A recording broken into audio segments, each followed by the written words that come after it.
Shalom à tout le monde, mes frères et sœurs, amis. Je vous partage la bonne semence du 16 avril 2023. Sauve-moi, ô Dieu, car les eaux me sont enterrées jusqu'au dans l'âme. Je suis enfoncé dans une boue profonde, où il n'y a point où perdre le pied.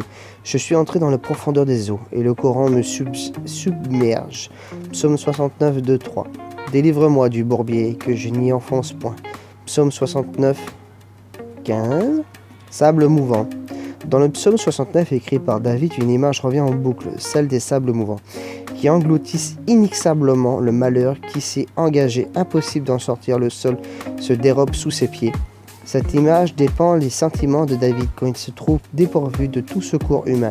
Mais ce psaume est aussi une vision prophétique des souffrances de Jésus, le Messie d'Israël, le Sauveur du monde.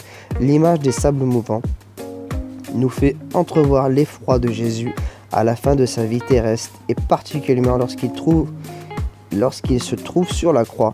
Déjà au jardin de Gethsémane, quand il envisage de ce moment terrible de la crucifixion, l'angoisse est telle que sa sueur coule sur la terre comme du sang. Puis il aborde cette nuit dramatique pendant laquelle traîne de tribunal en tribunal. Il subit la haine, les violences corporelles et injures toutes les classes de la société s'enlignent contre lui. Personne pour aider cet homme innocent qui n'a fait que du bien. Personne pour lui apporter la moindre consolation.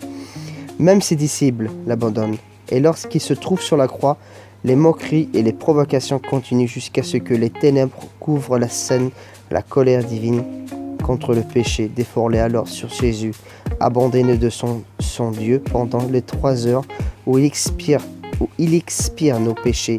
Il descend dans un abîme sans fond, mais 3 jours plus tard, il sort de la tombe vainqueur. Chrétien, n'oublie jamais les souffrances infinies de notre cher Sauveur. Je vous partage aussi le petit message de Passe le mot. L'Éternel combattra pour vous et vous garde le silence. Exode 15, 14, 14. C'est dans l'obéissance et la confiance que tu obtiendras la victoire. Passez un bon dimanche, mes frères, sœurs et amis.